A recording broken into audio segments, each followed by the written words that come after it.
List of 84 rules.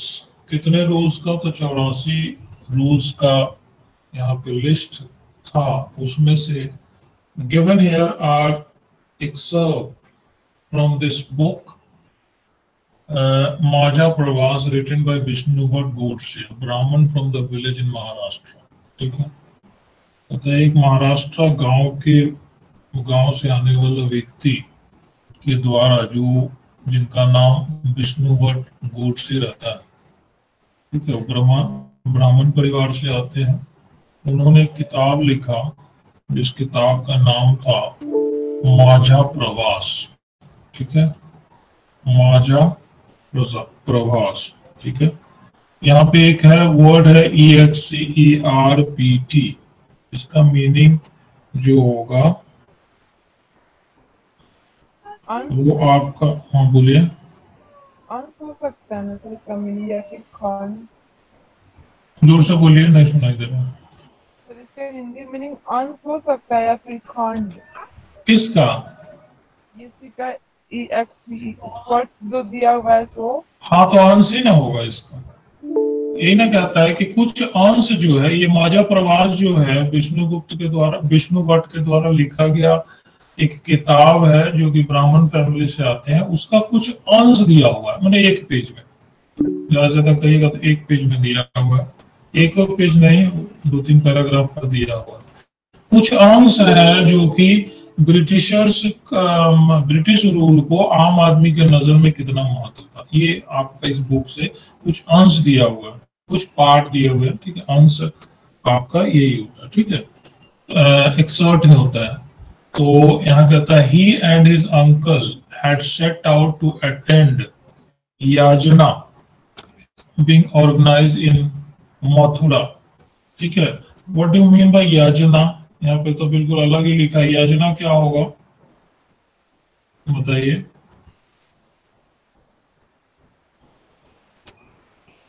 याजना क्या हो सकता है? योजना या याजना? याजना योजना रहता तो प्लानिंग होता है। याजना मतलब यज्ञ होता है। आप लोग पढ़ते नहीं ऐसा, यज्ञ होता है। चूंकि ये हिंदू, दिमाग नहीं देखिए यहाँ पे, चूंकि ये हिंदू ब्राह्मण फैमिली से बिलोंग करते थे और उन्होंने किताब लिखा, यानी कि बहुत बुद्धिमान होंगे, ये लिटरेट होंगे, स्कॉलर होंगे। ठीक है, और मथुरा में होने वाले यज्ञ में उन्होंने शामिल हुए। ठीक है, मथुरा के यज्ञ में उन्होंने शामिल हुए। याजना मतलब लिखेगा यज्ञ। ठीक है, यज्ञ जिसको कहते हैं। Vishnu Bhatt writes that they met some sepoys on the way who told them that they should not proceed on the journey because a massive upheaval was going to break out in 3 days, the sepoys said। ठीक है, on the way, रास्ते में ही ये विष्णु भट्ट को कुछ सिपाही मिल गए रास्ते में, और आगे बढ़ने के लिए नहीं कहा गया। ठीक है, सिपाहियों के द्वारा आगे बढ़ने के लिए नहीं कहा गया, क्योंकि मैसिव यानी कि बहुत बड़े पैमाने पर, और HEVEL का VAL देख लीजिएगा है यहाँ पे। ठीक है, मासिव हैवल्स का मतलब होता है भारी उथल पुथल। Was going to break out in 3 days, कुछ अनहोनी। आप उथल पुथल को आप कुछ अनहोनी भी लिख सकते हैं। ठीक है, ये पैराग्राफ आपको समझ में आ जाना चाहिए। कहता है यहाँ पे कि विष्णु भट्ट गोडसे के द्वारा लिखी गई मांझा प्रवास बुक के कुछ अंश से ये लिखी गई बातें जो आपके सामने 1 या 2 पेज में है, वह और उनके अंकल एक यज्ञ जो कि मथुरा में ऑर्गेनाइज किया गया था, ठीक है, वो अटेंड करने ही वाले थे, जा रहे थे। उसी वक्त कुछ सिपाही, कुछ मिलिट्री यानी कि सिपाही यानी कि अंग्रेजों का मिलिट्री, ठीक है, मिल गए और उन्हें मना किया गया कि आप इस रास्ते को प्रोसीड ना करो, क्योंकि कुछ अनहोनी घटना 2-3 दिन के अंदर में होने वाला है। ठीक है, आई होप आपको समझ में आएगा। इसमें से क्वेश्चन भी बन जाता है कि व्हाट वाज द अनहोनी घटना, what was the massive upheaval going to break out in 3 or 2 days या 4 days। ठीक है, तो या क्यों विष्णु भट्ट को ऑन द वे स्टॉप कर दिया गया सिपॉइज के द्वारा। ठीक है, तो ये क्वेश्चन आपका आ सकता है, हम आपको दे देंगे इक्वेशन पे। अब देखिए इसको थोड़ा सा बढ़ाते हैं, 200 में करते हैं, तब आपको ये देखिएगा। अब कहता है the English were determined to wipe out the religious of the Hindus and the Muslim. ठीक है, इंग्लिश जो है पूरा डिटरमाइंड हो गया था। ठीक है, क्या डिटरमाइंड हुआ गया था, उनका मकसद भी बन गया था कि ये रिलीजियस जो हिंदू मुस्लिम है ना उसको बिल्कुल वाइप आउट कर देते हैं, जिसका नाबूद कर देते हैं। ठीक है, they had made a list of 84 rules and announced this in the gathering of all big kings and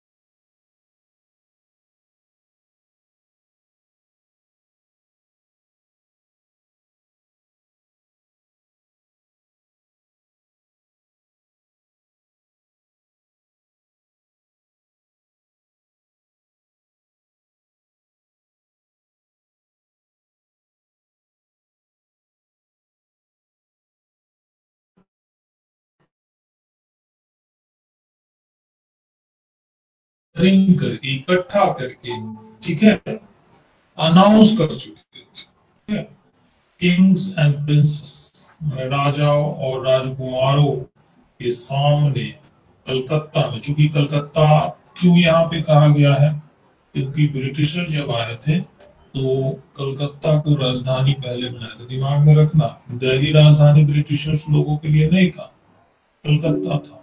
ठीक है, तो वो कल जो भी काम करते थे, कुछ भी अनाउंस करते थे, रूल ऑफ लॉ जो भी लंदन से, इंग्लैंड से, ब्रिटिशर्स जो भी वहां से क्वीन, किंग और क्वीन महारानी विक्टोरिया भेजती थी, जो भी चार्टर्ड अधिनियम पास होता था वो कलकत्ता में जिक्र होता था, और जितने भी बड़े बड़े राजा और प्रिंसेस गैदर होते थे वो कलकत्ता जाते थे। ठीक है, कि ब्रिटिशर्स का क्या आह्वान है। ठीक है, देखा जाए। They said that the king refused to accept these rules and warned the English to dire consequences and massive upheavals if these are implemented। ठीक है, अब देखिए जो ब्रिटिशर्स के द्वारा, हमने आपको बताया भी था कि ये राजा भी तंग आ गए थे, जमींदार भी ये ब्रिटिशर्स को रूल्स रेगुलेशन से नाको चैन हो गए थे। ठीक है, तो स्वाभाविक सा बात है, 84 रूल्स जो बने थे, जरूरी नहीं है कि सब रूल्स जो है फेवर में ही हो। राजा महाराजा को भी डिसफेवर में हो गया और उन्होंने बताया, रिफ्यूज कर दिया, बिल्कुल खंडन कर दिया। ठीक है, और खंडन करके कहा भी गया कि अगर ये रूल्स ये को एप्लीकेबल करते हो, इम्प्लीमेंट करते हो, तो कुछ अनहोनी घटना घट जाएगा हर हाल में। ठीक है, तो यहाँ पे 2 वर्ड है जो कि आपको अगर आप पढ़ लिए होंगे तो लिखे होंगे। DIRE के मतलब होता है भयानक। ठीक है, सब अनहोनी में आएगा, भयानक। ठीक है, कॉन्सिक्वेंसेस का मतलब हो जाएगा परिणाम। ठीक है, DIRE मतलब डायर, कॉन्सिक्वेंसेस एंड मैसिव अपहेवल्स को बता दिया आपको। ठीक है, तो कहता है क्या कि बहुत बड़ा भयानक परिणाम या गंभीर परिणाम इसको कर सकते हैं। ठीक है, इसका परिणाम बहुत ही गलत होगा। ठीक है, जब ये 84 रूल्स पब्लिकों के बीच में इंप्लीमेंट किए जाएंगे, राजाओं का करना था। That the king all returned to the capital in greater anger. All the big people began making plans। ठीक है, कहता क्या है कि अगर ये कानून बन गया तो भयानक अंजाम होगा। इसका मतलब समझिए एक तरह का वार्निंग था, अगर ये लागू हो, इम्प्लीमेंटेड मतलब लागू हो जाएगा। और जितने भी राजा महाराजा था, जो कि कलकत्ता में गैदरिंग हुए थे, सहभागी हुए थे ब्रिटिशर्स का 84 रूल्स में, वो वापस आ जाते हैं, हम बहुत गुस्सा के साथ वापस आते हैं अपने अपने राजधानी टू देयर कैपिटल, यानी कि अपने अपने राजधानी वापस आते। All the big people began making plan, और जितने भी बड़े बड़े आदमी थे वो अपना अपना प्लान बनाना शुरू कर दिया। The date was fixed for the war of religion, and the secret plan had been circulated for the cantonment in Meerut। ठीक है, कैंटोनमेंट मतलब तो छावनी होता। ठीक है, कहता क्या है कि जितने भी बड़े बड़े आदमी थे प्लान बनाना शुरू कर दिए, क्योंकि उनको तो पता था कि कुछ गलत नियम कानून हो रहा है, इसका परिणाम बिल्कुल गलत होगा, क्योंकि सब के सब रेबल बन चुके हैं, रेबल यानी कि बागी बन चुके हैं। डेट फिक्स हो गया, और इसलिए तो वॉर, रिलीजन पर वॉर करने की, ठीक है, रिलीजन पर वॉर करने के लिए डेट फिक्स कर दिया गया, और बिल्कुल गुप्त रूप से ये योजना को सर्कुलेट किया गया। ठीक है, कहाँ सर्कुलेट किया गया, तो अपने मेरठ कंटोनमेंट जोन से लेटर के माध्यम से, डिफरेंट डिफरेंट कंटोनमेंट जोन है। कंटोनमेंट का मतलब होता है छावनी जिसको कहते हैं। ठीक है, मिलिट्री छावनी कहिए, रूल्स रेगुलेशंस की छावनी कहिए। ठीक है, तो इसको आप इस टाइप से आप समझे। ठीक है, डिफरेंट डिफरेंट जगह से वो लेटर जो है सर्कुलेट हो गया। आई होप कि बहुत इजी है ये, दो चार वर्ड है कि दिक्कत है, आप देख लीजिएगा इसको। और ये नीचे जो लिखा हुआ है विष्णु गोडसे माझा प्रवास टीपी 2324, ये आपका जो है कहाँ से लिया हुआ है। ठीक है, इसके बारे में लिखा हुआ। आई होप इतना बताने की जरूरत नहीं, आपको समझदार है, समझ में आ गया होगा। तो ये आप सोर्सेस वन से पढ़े। ये जो भी बता रहे हैं वो, हाँ जी,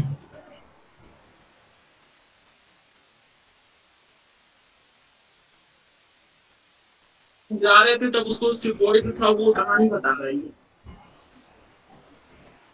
ये सिपाही जो वो लिख रहा है ना, ये कहानी जो है ये तो बता ही रहा है। नहीं देखिए, अच्छा ये बच्चों वाले आप 8 में आ गए, बचपना आपके पास है। देखिए ये पूरा कहानी जो है, माझा प्रवास जो है, ये खुद ये बता नहीं रहे, ये तो लिख रहा है, लिख करके ही बता रहे हैं। ठीक है, तो ये जो है क्या कहते हैं, द सेपोई सेड, दो शब्द में होगा यहाँ पे कि जो पुलिस वाला जो है, ये मिलिट्री जो है, ये कर रहा है, यहाँ से नहीं दिख रहे हैं, यहाँ दिखिए, दिख रहा है द सेपोई सेड। पेपर में आप बोले कि जो ब्राह्मण जो है ये विष्णु भट्ट जो भी वो मतलब बुक लिखा था जो कि माझा प्रवास था, उसके बाद आप बोले कि हाँ वो उनके अंकल जब जा रहे थे तो सिपोई होगा कि इधर 3 दिन तक नहीं जाना क्योंकि कुछ हो सकता है इधर, तो वो हाँ, इंडिया में जा हम रहे थे। हाँ, तो हम अभी आपको कंफ्यूजन दूर कर देते हैं। देखिए ये घटना घटने के बाद तो वो लिखे किताब, ठीक है, कहानी के रूप में। और यहाँ जो देख रहे हैं द सेपोई सेड, ये सेपोई लोग ना रास्ते में ही ये सब बता रहा था कि ऐसा क्यों हुआ। तो इंग्लिश जो है, अंग्रेज जो है, धर्म को नष्ट करना चाहता है, ये वो जितने भी है, ये सब ये कहानी बता दिया कि भाई चिट्ठी सर्कुलेट हो चुका है डिफरेंट डिफरेंट कंटेनमेंट जोन में। ठीक है, कुछ अनहोनी घटना होने वाला है, राजा महाराजा पूरे कैपिटल में सहभागी बने थे, इसलिए हम आपको कहते हैं विष्णु भट्ट जी कि कृपया आप वहाँ जो तू तरह का है, अगर पुलिस वाला है तो तू ता से ही बात करे, जैसे बात करे बेचारा से, तो उसी हिसाब से इसको ये समझा रहे। देखिए ना यहाँ पे लिखा होता पुलिस मैन सेड, तो व्हाट डिड ही सेड, तो he said so and so, ये जितने भी लाइन है सो। ठीक है, कंफ्यूजन तो आपको यही ना है कि ये कहानी के रूप में लिख रहे हैं या सिपोई, तो ऑलरेडी ये बीत चुका है, जो कि 2-3 दिन में ये घटना घटने वाला है, कुछ अनहोनी घटना होने वाला। ठीक है, समझ में आया कि अभी कंफ्यूज है। ये सर आ गया। हाँ आना चाहिए, बहुत इजी है ये, कोई बड़ी बात नहीं। ओके, नेक्स्ट है आपका कैंटोनमेंट छावनी, ये तो पता चल गया। ये सोर्सेस पढ़ना बहुत जरूरी है, नहीं तो ये sources too. There was soon excitement in every regiment. ठीक है, रेजिमेंट यहाँ पे क्या हो जाएगा, रेजिमेंट ये मिलिट्री का ग्रुप है, जैसे जाट रेजिमेंट या पंजाबी रेजिमेंट ठीक है, ये ग्रुप को, मिलिट्री को ग्रुप को हम लोग रेजिमेंट कहते हैं। ठीक है, तो तुरंत जो है इसको हम पलटन भी कह सकते हैं, सैन्य दल भी कह सकते हैं, या संगठित दल कह, संगठित ग्रुप जो भी है। ठीक है, तो जितने भी रेजिमेंट थे, ठीक है, चाहे जो भी रेजिमेंट हो, मिलिट्री का दल या सेना या जो भी रेजिमेंट है उसका, उसमें एक अलग ही उत्तेजना थी। ठीक है, another account we have from those days are the memoirs of सूबेदार सीताराम पांडे। मेमोइस का मतलब यहाँ पे क्या हो जाएगा, मेमोइस, मेमो, ठीक है, देखिए यहाँ पे मेमोरी भी लिख देता तो चल जाता। ठीक है, लेकिन लिखा क्या है, मेमोइस, MEMOIRS।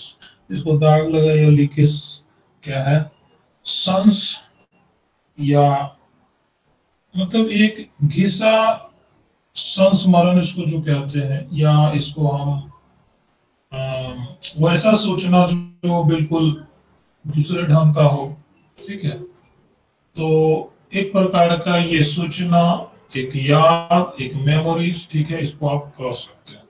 ठीक है, संस्मरण इसको कहते हैं। अगर फिर से अगर आपको देखना है तो हाँ, भाव में अच्छा खासा बताया है इसको, व्यक्तिगत ज्ञान या विशेष स्रोतों से लिखा गया एक ऐतिहासिक खाता या जीवनी। हाँ, वही मेमोरी से ही यहाँ पे देखिए, पर्सनली अपने विवेक के हिसाब से, फिर से मैं बता रहा हूँ, another account we have from those days are memoirs of Subedar Sitaram Pandey. ठीक है, दूसरा जो है वो है अपने विवेक के हिसाब से, अपना पर्सनल ज्ञान के हिसाब से लिखा गया सीताराम पांडे के द्वारा ये कहानी। ठीक है, सूबेदार सीताराम पांडे।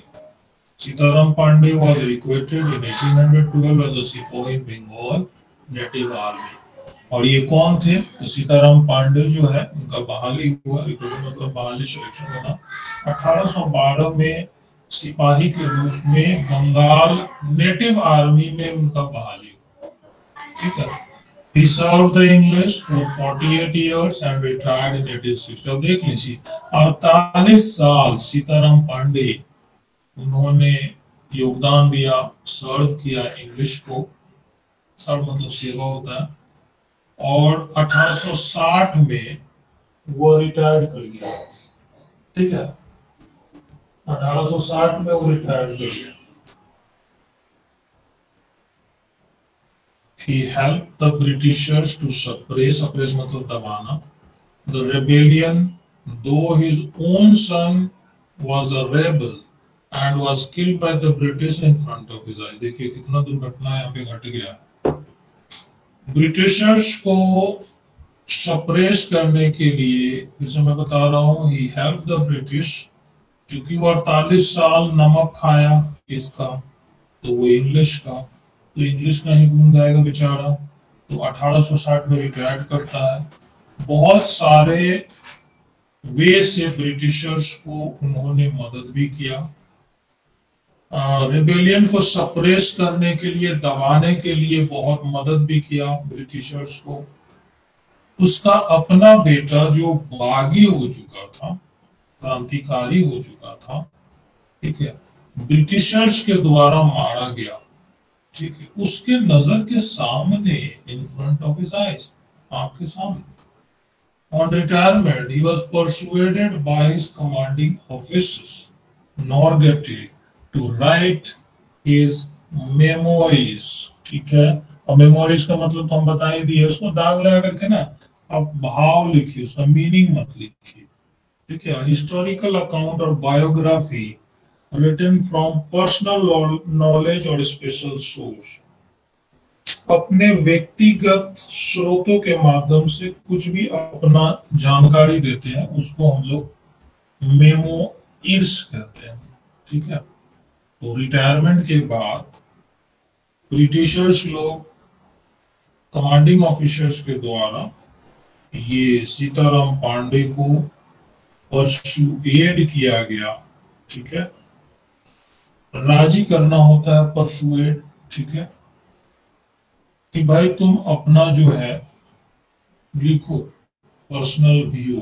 ही कंप्लीटेड द राइटिंग इन 1861 इन अवधि, अवधि एक भाषा है, NOR gate, and NOR gate translated it into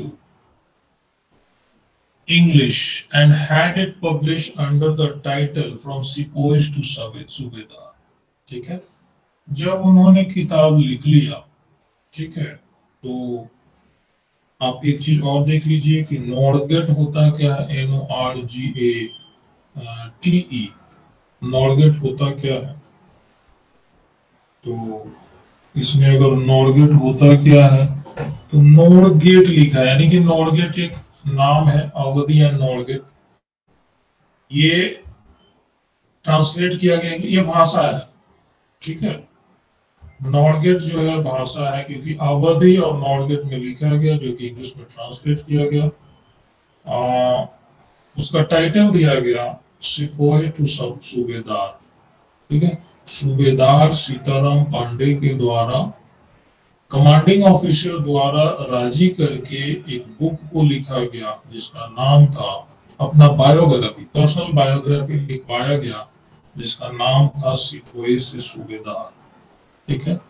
Here is an excerpt, ये भी फिर से excerpt में बोला, छोटा सा अंश है, from what Sitaram Pandey wrote, ठीक है।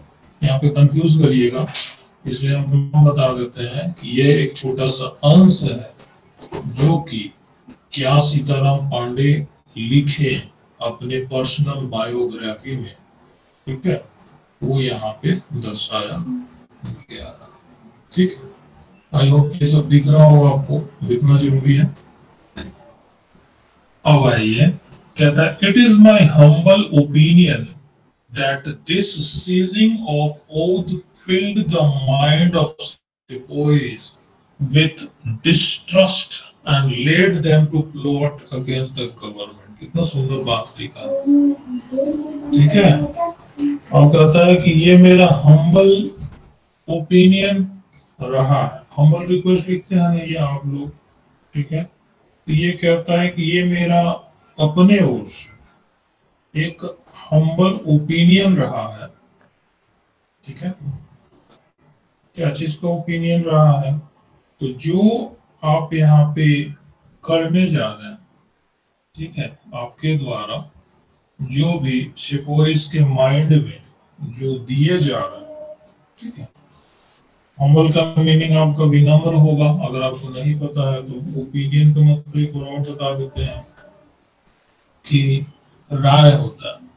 तो अगर हमारा राय विनम्र, अगर राय मानना चाहेंगे तो ये जो ओध है, ओध का मीनिंग क्या है सब कर लिख लीजिए आप लोग, मैं डिस्टर्ब हो रहा हूँ, ठीक है।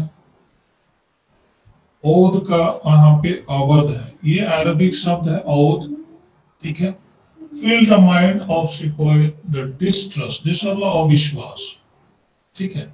कहता है कि जितने आप एक दिमाग में रखिए, कहता है कि विनम्र जो है, ये जो आप जो है सिपोइस के माइंड में ये सब जो डिस्ट्रस्ट जो भावना जो डला गया है, एक प्रकार का ये गवर्नमेंट का विरुद्ध, ठीक है, गवर्नमेंट का विरुद्ध एक अविश्वास प्रस्ताव, सीधी सी बात है। क्यों अविश्वास, ट्रस्ट का मतलब होता है विश्वास, और लिख ही लीजिए आप, जानते हैं कि नहीं आता होगा, पढ़िएगा नहीं तो नहीं आएगा। डिस्ट्रस्ट का मतलब हो जाएगा अविश्वास, या आप शक भी कर सकते हैं। देखिए इसको अब फिर से अब हम ना अपने कंटेंट में डालते हैं, ठीक है। देखिए सेपोइस जो है ये गवर्नमेंट का एम्प्लॉय है, ठीक है। सेपोइस किसका एम्प्लॉय है, गवर्नमेंट का एम्प्लॉय है, मिलिट्री है ये, डिफेंस है ये, ठीक है। उसको बिल्कुल एक शक के नजर, जो भी 84 रूल जो था एक प्रकार का शक था ठीक है, उसको रिलीजियस से दूर किया जाना या उस पर धौर जमाना, ठीक है, जो प्लॉट किए जा रहे थे बिल्कुल एक गवर्नमेंट के विरुद्ध था, ठीक है, सेपोइस के विरुद्ध यानी कि गवर्नमेंट के विरुद्ध, गवर्नमेंट के विरुद्ध अगर ये सेपोइस को अगर सरकार पर शक कर रहा है तो एक प्रकार का यहाँ पे क्या है, ठीक है, एक प्रकार का उसके दिमाग में ये शक भर गया है इसके विरुद्ध तो गवर्नमेंट के विरुद्ध, ठीक है। Agents of the nawab of Oudh and also the king of Delhi were sent all over India to discover the temper of the army, ठीक है। अब देखिए एक एरिया में तो पता चल गया कि भाई हमारा मिलिट्री का हमारे विरुद्ध उसका क्या रवैया है, ठीक है। तो अवध का नवाब हुआ या किंग ऑफ दिल्ली हुआ, ऑल ओवर इंडिया में भेजे गए और उस टेम्परामेंट को चेक करने के लिए, discover the temper of the army क्या होगा, उस टेम्परामेंट को चेक करने के लिए कि आर्मी का एक ब्रिटिशर्स ऑफिसर्स का क्या सोचना, ठीक है, क्या ये म्यूटनी, क्या ये जो भी विद्रोह या शक या जो भी हो रहा है क्या पूरे ऑल ओवर इंडिया में फैला हुआ है, ठीक है। तो यहाँ पे कहता है agents of Nawab of Aundh and also king of Delhi were sent all over India to discover the temper of the army. They worked upon the feelings of sepoys, telling them how treacherously the foreign had behaved towards their king. ठीक है, अब देखिए अब इसका क्या काम करना शुरू कर दिया, ये टेम्पर मापने का शुरू कर दिया और सेपोइस के फीलिंग्स के ऊपर ये लोग काम करना शुरू कर दिया और क्या कहना शुरू कर दिया, तो हाउ ट्रेचरसली, TREACH कहाँ गया, EROUS, ट्रेचरसली का मीनिंग हो जाएगा इसका सीधा सीधी है नमक हराम से, ठीक है। एक बार और हम समझाते हैं, telling them how treacherously the foreign had behaved towards their king। अब ये लोग जो है काम करना शुरू किया है ना, और कैसे फॉरेनर्स जो है अपने राजाओं के विरुद्ध कितना नमक हरामी किया, फॉरेनर यानी कि फॉरेनर क्या हो जाएगा, बाहरवासी, आउटसाइडर्स, ठीक है, अपने राजा के विरुद्ध कैसे नमक हरामी किया, ठीक है। They invented 10,000 lies and promises to persuade the soldier to mutiny and turn against their masters, the English, with their object of restoring the emperor of Delhi to the throne। ठीक है, यहाँ पे कहता है क्या 10,000 झूठ को गढ़े गए, 10,000 लाइज को और वादे को, ठीक है, परसुएड किए गए और सोल्जर्स को बिल्कुल विद्रोह में, सैन्य विद्रोह में डाले गए। देखिए कैसे ये राजा महाराजा जो है ये काम करते हैं, ठीक है। Nawab of Awadh, king of Delhi, all over India में थर्मामीटर गिराने चले गए, किसका, तो इस सिपाहियों के बीच में टेम्परामेंट को मापने चले गए, किसका टेम्पर क्या है, अंग्रेजों के बारे में ये क्या सोचता है, और तकरीबन 10,000 झूठ और प्रोमिसेस को गढ़े गए, ठीक है, और इसके बीच में फैलाए गए, ठीक है। और यह उनका ऑब्जेक्ट का मतलब मेन एम होता है दिल्ली के एम्परर को फिर से रिस्टोर करने के लिए, ठीक है, रिस्टोर का मतलब होता है पुनः गठन करने के लिए, ठीक है, राजगद्दी पर फिर से विराजमान होने के लिए, रिस्टोर करने के लिए इतने सारे झूठ प्रोमिसेस को गढ़े गए और सैन्य विद्रोह को, माने सोल्जर्स को म्यूटनी में कन्वर्ट करा, ठीक है, किसके विरुद्ध, अगेंस्ट देयर मास्टर्स, जो ऑफिसर्स हैं, ठीक है। सैन्य विद्रोह का मतलब क्या होता है, जो कमांडर है, आम सोल्जर्स बात न मानना, ठीक है, गोली मार देना, एक आम जवान कमांडर को मार देना, अपने आप में ही लड़ना कटना मारना, ठीक है।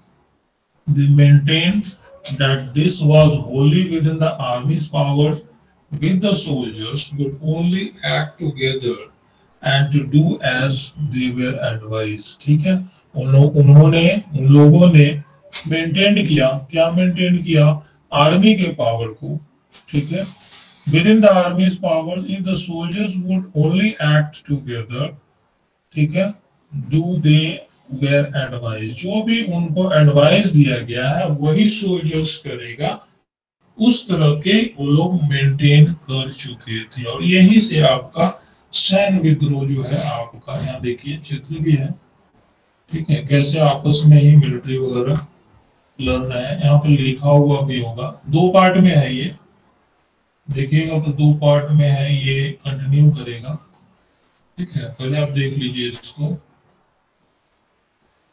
Rebel sepoys at Meerut attack officials enter and their homes set fires to building, ठीक है, जो सिपाही बागी हो गए थे मेरठ में ऑफिसर्स पर अटैक करते हैं, घर में घुस जाते हैं और बिल्डिंग में आग लगा देते हैं, यहीं से आपका म्यूटनी। आप सेकंड पैराग्राफ पढ़ा है, उसको सिंपल लैंग्वेज आप एक स्टोरी की तरह बता दीजिए, तो उनको बिल्कुल भी समझ में नहीं आया, सर क्या बताएं, साफ है, समझ में नहीं आया, तो बोलना चाहिए, हम लाइन बाय लाइन इसलिए समझाते हैं कि कहीं आप लोगों को कुछ नहीं समझ में, आप स्टोरी टाइप से समझा दीजिए डायरेक्टली बिना इंग्लिश पढ़े। सबसे बड़ी बात है कि आपको लाइन बाय लाइन नहीं बताएंगे ना, आप ही लोग कहेंगे कि सर आते हैं और शॉर्टकट में बता के चल जाते हैं, सर वो नहीं बोल रहे हैं, जैसे कि आप स्टोरी टाइप से बता दीजिए डायरेक्टली बिना इंग्लिश पढ़े हुए। ओहो, हमारे ये बोर लगने लगा, वेरी गुड, ठीक है, देखिए ये कौन सा, ये पहला पैराग्राफ तो इसके बारे में है ना, पता चल गया, नहीं नहीं पूरा बता, समझ गया पर नीचे वाला देखिए पहला पैराग्राफ में जो वो लाइन है, ही कंप्लीटेड द राइटिंग, ये वाला, उससे भी कुछ समझ में नहीं आ रहा है, कौन सा, it is my humble opinion वाला, यहाँ से नो सर, पहला पैराग्राफ में नहीं है, वो कंप्लीट किया था राइटिंग 80-60 वर्ड में और नॉर्गे ट्रांसलेटेड है, तो उसके बारे में कुछ समझ में नहीं आया क्या आपको? अच्छा, ये तो ट्रांसलेटेड है,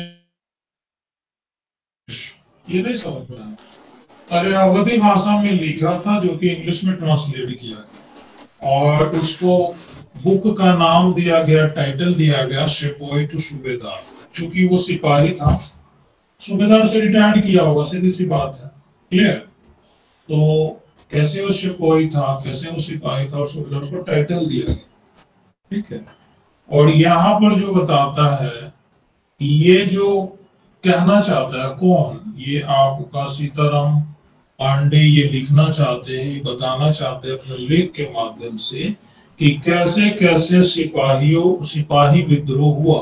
म्यूटनी क्या होता है, सिर्फ सैन्य विद्रोह, सिपाही विद्रोह, और सिपाही विद्रोह किसको कहते हैं, जो कि सिपाही के अंदर में ही उसके गुटबाजी, उसके ग्रुप में ही लड़ाई होने लगे, अपने ऑफिसर्स का बात न माने, ऑफिसर उल्टा उल्टा उसको कमांड करे, तो यही रेबल जो उसका जो वैसे सिपाही जो बागी निकल गए थे मेरठ में अटैक की, ठीक है, तो यहाँ जो इस पैराग्राफ को जो कहते हैं, ठीक है, ये तो ट्रांसलेट हुआ तो आपको समझ में आ गया होगा, ये इसमें कहता है कि ऐसा हिसाब किताब हो गया था कि ये सिपाहियों के मन में एक, क्यों म्यूटनी हुआ, क्योंकि सिपाहियों के मन में एक डिस्ट्रस्ट भावना हो गया, शक हो गया, ठीक है, गवर्नमेंट के जो भी कानून बनाए जा रहे थे, ठीक है, main 84 rules against the religious जो है, पिछला वाला जो देखिएगा, रिलीजन के विरुद्ध में 84 ऐसा कानून बनाया गया,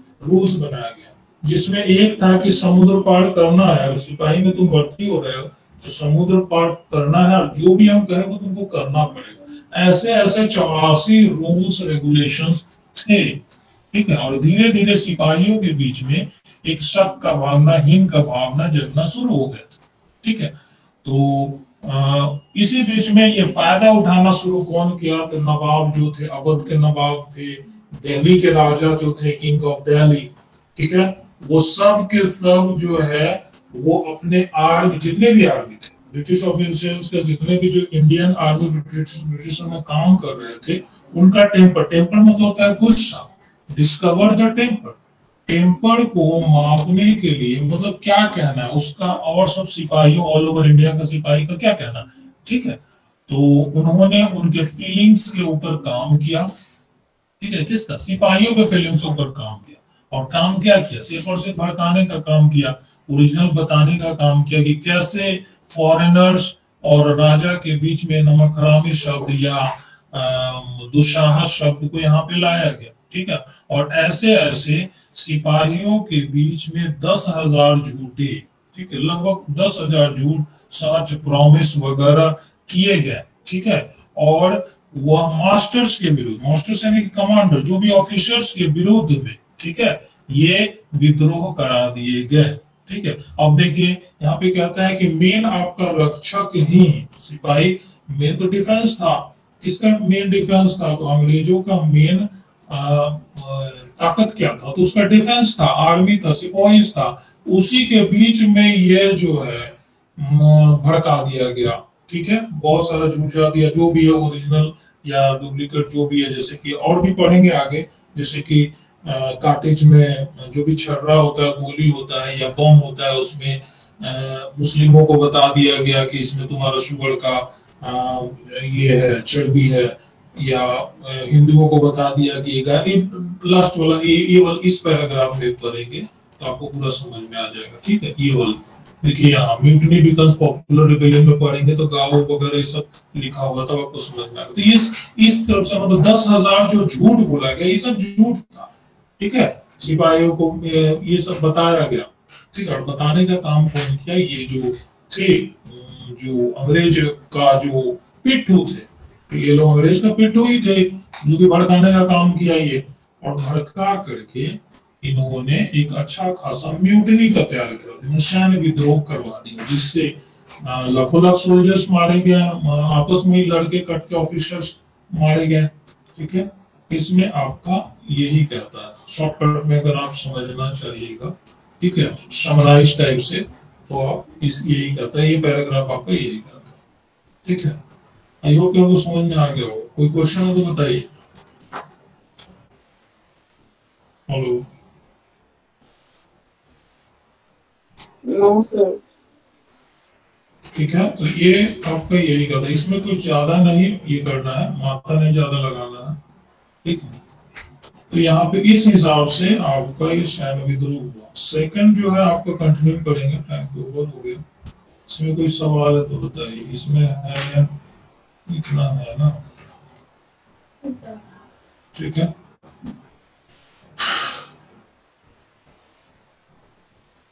और देखिए इसी में लिखा हुआ है क्या कहते हैं sir, it chance that about the time the sarkar sent parties of men and each regiment of different garrison instructed the use of new rifle. नया नया राइफल आ गया, राइफल में ही वो लेने से मना कर देगा। These men perform the new drills of sometimes until the report of the miss। और नया नया ड्रिल जैसे लेफ्ट राइट होता है मिलिट्री में, जो नया नया ड्रिल जो सिखाए जाते हैं, ठीक है, पीटी परेड जिसको कहते हैं, उसको नया नया ड्रिल को सिखाया गया। काटी, अब देखिए न्यू राइफल्स में जो cartridges use for a new rifles were greased with the fat cows and pigs, जो भी हम बताए थे उसी में इसी में है आपका, ठीक है। उन्होंने बताया कि कैसे कैसे ये सिपाहीज जो थे म्यूटनी में कन्वर्ट हो गया, ठीक है। नया नया को ये ऐसा बताया गया, the men's from our regiment rode to the other regiment telling them. अब देखिए जो व्यक्ति काम कर रहे थे सिपाही के रूप में, वो दूसरे रेजिमेंट में लिखते हैं चिट्ठी, ठीक है, बहुत सारा एक्साइटमेंट के साथ लिखते हैं एवरी रेजिमेंट को। some men pointed at the 40-year service nothing had been done by the सरकार to insult the religion। कहता है कि हम 40 साल से इसमें है, इस सिपाही के रूप में हम काम कर रहे हैं, लेकिन वो हमारे रिलीजन को एक्सेप्ट करने, रिलीजन को इंसल्ट करने के अलावा कुछ भी नहीं काम। जो भी भड़काने शब्द से संबंधित जो होता है वो चिट्ठी लिखे गए कैंप टू कैंप, और ये भड़कना शुरू कर दिया, ठीक है।